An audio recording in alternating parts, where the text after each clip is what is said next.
नमस्कार किसान साथियों, क्या आपके भी आलू की फसल में चमक की कमी है या आपकी आलू की फसल में आलू के जो कंद हैं, फल है आलू का भैया, वैसे उसे फल नहीं बोलना चाहिए, कंद होता है, जड़ होती है, एक तरह से मॉडिफाइड स्टेम होता है आपको अगर बताएं तो वही जो तना है या फिर आप जो भी समझें उसे आलू कहेंगे हम तो सिंपल भाई।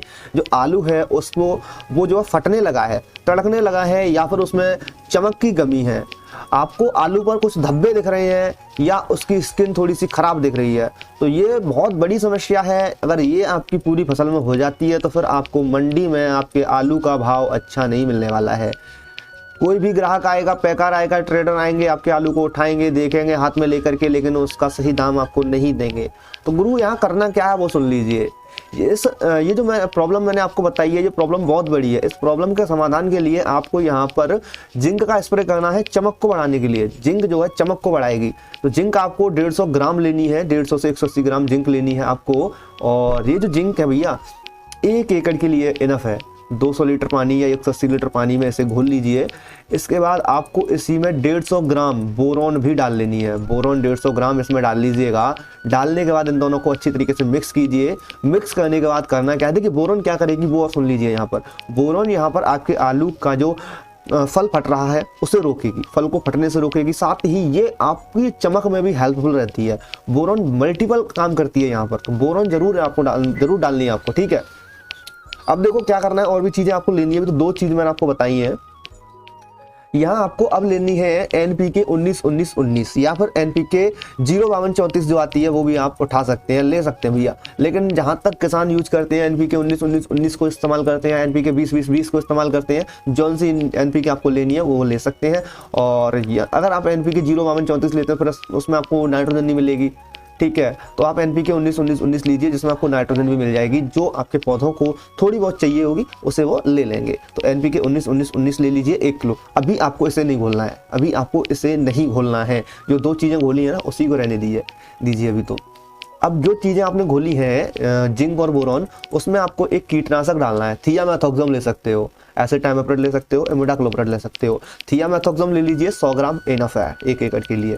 इसी पानी में आपको ये जो कीटनाशक है इसे घोल लीजिए। घोल लिया, अब इसके बाद में आपको यहाँ लगभग जो आपका स्टिकर्स आते हैं ना, स्टिकर देखो बढ़िया वाली कंपनी का है तो वो डोज आपको बता देंगे जहाँ से आप ले रहे हो। अच्छा है, थोड़ा गाढ़ा है, सिलिकॉन बेस्ड स्प्रेडर है, स्टिकर जो आते हैं वो अगर ज़्यादा गाढ़ा है तो वो आपको फिर डोज बता देगा आप जहाँ से ले रहे हो वो जो दुकानदार है, ठीक है। अगर आप कोई भी नॉर्मल उठाते हो तो कम लगभग 200 लीटर पानी में 400 से 500 लीटर आपका स्टिकर तो होना ही चाहिए।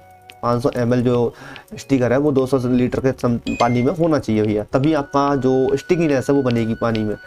तो इतनी तो होनी चाहिए, ठीक है। तो ये आपको इसमें मिक्स कर देना है। अब करना क्या है, जब आप स्प्रे कर रहे हैं उसी समय आपको NPK जो है इसे आपको अलग बाल्टी में घोल के रखना है। कहाँ रखना है? अलग बाल्टी में घोल के रखना है भैया। अलग बाल्टी में घोल के रखिए NPK को, और फिर उसमें से किसी भी तरीके से आप जैसे भी मापन करते हैं, डिब्बे से या किसी भी बर्तन से करते हैं, उस बर्तन से नाप करके उसको आपको डायरेक्टली आपकी पंप होती है उसमें डालिए। आपने 200 लीटर पानी में से भर ली आपकी पंप, और आपको फिर NPK उसमें डाल देनी है।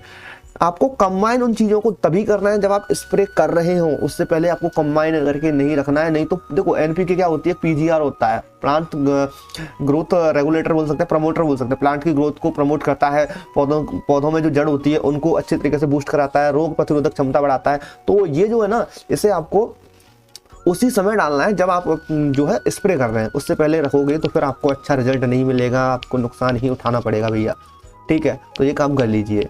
करने के बाद जब आप स्प्रे कर रहे हैं उस समय डालते चलिए, स्प्रे करते चलिए। ये काम आप कर लेंगे तो भाई साहब आपके आलू की फसल के अंतर्गत जो भी चमक की कमी थी, लश्चर नहीं आ रहा था आपके आलू के पौधे पर, वो मतलब फल पे जो आलू का कंद था उस पर वो आएगा, बराबर आएगा, बहुत अच्छी चमक आएगी, ठीक है।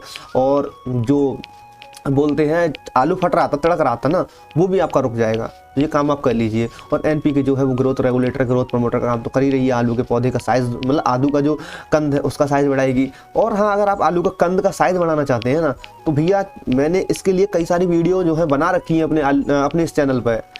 पूरी प्लेलिस्ट तैयार है, जाकर के आप देख लीजिए एक बार।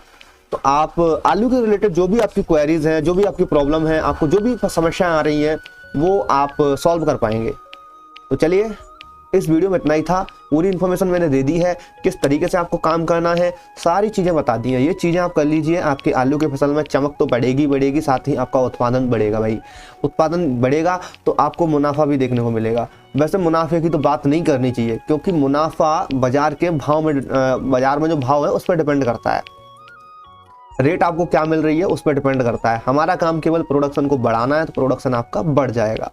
तो दोस्तों धन्यवाद वीडियो देखने के लिए। अब मिलते हैं आपसे अगले वीडियो में, तब तक के लिए जय हिंद, जय भारत, जय जवान, जय किसान।